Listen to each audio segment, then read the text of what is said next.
watching. Yeah. Which in theory makes sense, but Yeah. I wouldn't mind if they did that nowadays, where the first couple hours are kind of more kid friendly, and then the last hour is all that bullshit. That may be, I don't know. That's the only reason. That may be part of the reason, and I believe why, even though some people are not fans of, some people are, the Raw, the Underground segment, that's at 10 o'clock at night. And that might be the reason, one of the reasons, that it's on at 10 o'clock. Okay, for those youngins that are out there, most of them at least should be in bed, especially if you're going to school at least. And, that may be the reason why maybe it's a little more violent for the network to say, hey, we can have that at 8 o'clock instead of 10, but obviously, that may be the same kind of reason why, as what I'm saying. And I am not a fan of Raw Underground. I do think, though, it would be better if it was not what they're trying to do, which is kind of like fake UFC. I don't think that. Yeah. It wouldn't be bad as if it was like a basement setup where you have a ring, but it's kind of like ECW, very grimy. No real ring skirt besides a very basic black one or something like that. And even if Shane is the referee throughout the whole thing, that would be fine. But this whole presentation that we're going to be UFC, but we're going to be WWE's version of UFC does not work for me. Yeah, I agree. It's leave that world alone. I mean, it's I don't really watch it last night. I watched Perry, but last night it was I saw Braun Strowman going in there, and then right after that I seen Titus O'Neil. So I'm just going to peek at it, and it's theirs, whatever. I know some people are going to be into it, and that's fine. But yeah, sometimes when he's ready to try to go too outside the box of the nuts your own world, it can backfire in different ways, and or at least it's not appealing to a lot of people, I should say. Then speaking of Titus O'Neil, that dude got a Raw deal, and yeah, I don't think the Hurt Business should grow to be a huge like the NWO because that would be terrible. But it seems like Titus O'Neil will kind of fit in with MVP, where MVP is the mouthpiece, and Titus O'Neil is just one of the other guys, kind of like Bobby Lashley. It's all power. Might be. I mean, being that they have MVP's the age he is, and of course Titus O'Neil. I just don't see. I'm not sure if I see Titus O'Neil following, just being a follower in that group. No, but he needs someone that can talk for him. Oh yeah. I'm not disagreeing. I'm not sure how they would build that in to the angle. How they would want to do it, but if it wouldn't work, hey, why not? They're not having to do anything else. Right, that's my whole point. Yeah. And when they came here to Tampa for SmackDown a couple years ago, I went to it, and he was the dark match. And because this is his local town, he got a huge ovation for him. And the match was actually pretty good. I will say, of those matches I saw live when SmackDown came here, the best one, the most entertaining one, was the Usos. Mm-hmm. There's things that the Usos do that they do not catch on TV, and it's all to entertain the crowd that's physically there. Yeah. Oh yeah, absolutely. It's different type of show. Now Raw is the one that had the Mickie James match, right? Yep. Yes, sir. Okay. That was interesting.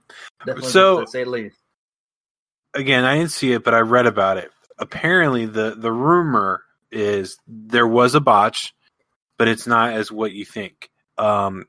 Apparently, when Asuka got her in the lock, the ref legitimately thought Mickie James was hurt and called for the end of the match because he was trying to protect her, which is a weird thing, given you think he would be able to find out from Mickie if she was legit hurt or not.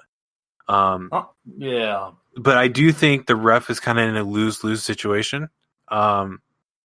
Because what happened with Matt Hardy at, I think it was All Out, where he continued the match when he really shouldn't.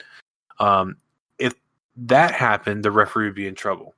Now the referee just looks like an idiot, but I'd rather be the referee that is a little bit more of a protective and looks like an idiot versus someone that put someone continue the match when someone was legitimately hurt and could have done more harm to themselves. Yeah.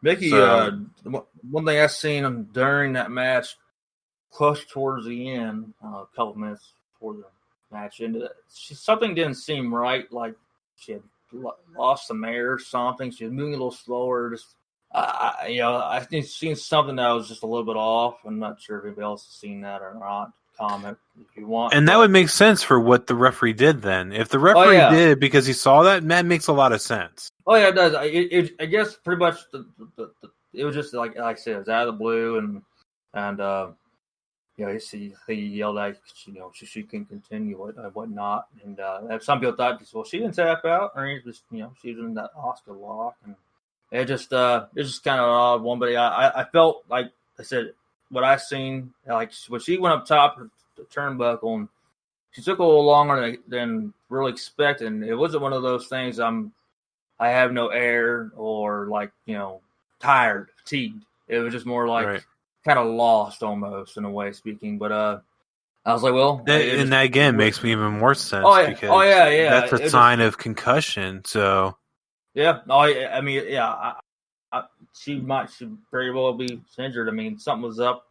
So, I guess we'll talk about that later time. But it was right. Once more comes that, out, yeah, absolutely. But besides that, it was a good, entertaining match. It really was. Yeah, I have it on DVR, so I'm definitely gonna check it out because even with that intrigues me a little bit more. Why the ref would stop the match? What was there? What was he seeing? Like, what was his interpretation of what was going on with her? Mm-hmm. Do you now in terms of tag teams? Were you a fan of Lucha House Party? I'm growing with it. With it? Yeah, it's there. They have entertaining characters, but still growing with it. I was more with the police though when he was singles and competitor. Entertaining vibe there too. But I think the more they grow, the more they get in tune themselves. They'd be all right. I'm not sold on it yet, but that's sometimes also with the tag team division on Raw too. It's still some I'm not totally into, honestly, and they have a ton of talent. Oh yeah, they seems like people. It seems like it's a like back burner thing for WWE, and that's sad because WWE used to have a really strong tag division. God. Oh yeah, with countless names. Yeah, it was New Age Outlaws. Even when they paired up X-Pac and Kane, which should not have worked on paper. That worked on TV though. Worked, and they have acolytes, the Hardys, the Dudleys, Edge and Christian. There's more too. Right. I mean, in heck, even before that time frame, you had a few tag teams out there that had something to offer too. Even just a couple years prior to that. And they had a perfect opportunity to rebuild the tag division when the Shield was a thing with the Wyatt family. Who was the other tag team that was really big during that? The New Day. They had all these guys that drew eyes to the tag division, and it seems like WWE just squandered it. And they did a little bit. They did pretty well in the beginning of the pandemic because they kind of paired up. They had a 3-way tag feud going between Miz and Morrison with the New Day, with Jimmy and Jey Uso, and I don't know. It just they have all this talent there that it seems like they should be doing more with, and I do kind of miss something from the '90s where they're interlacing storylines. They don't do that anymore, and that is missing in this era. It would be nice for them to bring it back because that's would drew attention to watch the whole show, whether or not this person's going to show up later in the night because they're feuding with this person, or this tag team's feuding with this tag team, but this person in that tag team is also going for this at the same time. Like, I think it was the European title when Edge and Christian had the tag titles. Edge was going for one of the titles. Yeah, I think it might have been that one. So something like that. They don't do that now, and they have their segment and that's it. Yeah, to me, I mean, there's some. Like I said, there's great talent in there, but it's like a lot of things in WWE. Sometimes, more times than none. Sometimes I would say, talent doesn't always get utilized the way they should be, and even their character is not perceived in the right way. You look back, you go back to '90s. Not even those tag teams. There's teams before them and after them that you can see there's such different, so unique tag teams that there's more than just their names. Even though their names are always usually unique in some way, and it's just their persona, their gimmick, how they perceived it, how they acted on it, and their moveset. It just talks to the storytelling far. Mm-hmm. It just right. But yeah, I mean, I just said they got talent, at least on Raw. We're just talking about Raw, and I think they got more growing with what they have. With Angel and Andrade. Andrade. Yeah, I was trying to think of his name.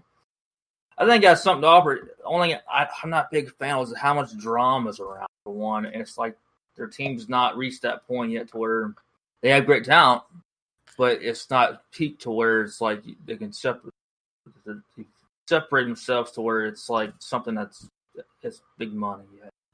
Right, and like you said, drama. It's not a bad thing because I mean, no, necessarily a bad thing. Just like it gets to where sometimes it's too clusters. I guess that's the way I'm trying to explain it, or at least try. Well, and the way that it kind of worked is like when they paired up Edge and Christian and Kurt. There wasn't necessarily drama, but it kind of like why does this tag team work? But if you look at the drama side of it, they did the same thing when they paired up Eddie Guerrero and Rey Mysterio.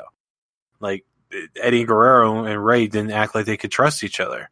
Well, I was a little more kind of more different comparison than I understand what you're saying, but I'm just saying like it could work. It could still work. It's just whether or not WWE puts in the effort towards it. Yeah, they don't book a lot of times.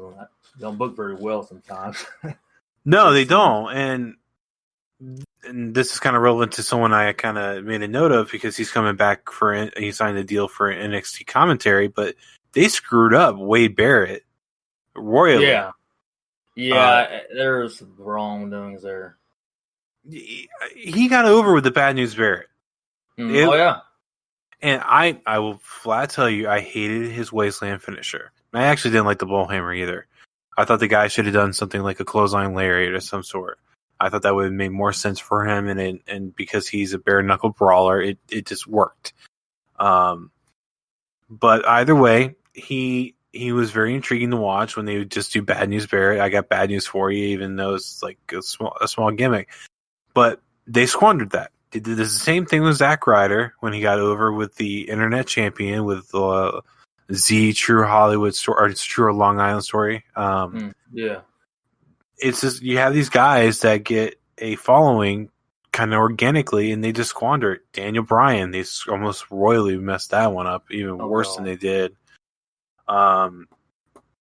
See Zack Ryder, Wade Barrett. Oh, Kurt Hawkins. Kurt Hawkins had a losing streak going, and they did nothing with it. Like, really? Yeah. You could build it. If I would have booked it, I would have booked it to where he's on this losing streak, and like whoever it is that they have a match, that person's starting to have a losing streak too, but they want Kurt Hawkins to beat him so that Kurt Hawkins can finally get a win. And basically, I would set that up as a match where they both are trying to lose the match. They're fighting to lose the match. That would have been interesting. Yeah, that's the point. It's something a little different than just same old. But it's nothing really changed from until you won the titles with Zack Ryder. It was like, it was good moment. It was a payoff for that side of it, but yeah, I understand they didn't go full throttle in a different way. I guess they pretty much said, well, you need Zack Ryder to win with you, and so I was like, even then the tag was terrible. Oh, WWE. It's frustrating. It's frustrating because like you tend to have a tendency to see the same people at the top. And then when you run into problems like they ran into during the pandemic, where their roster depth is not really there for eyes. Yeah.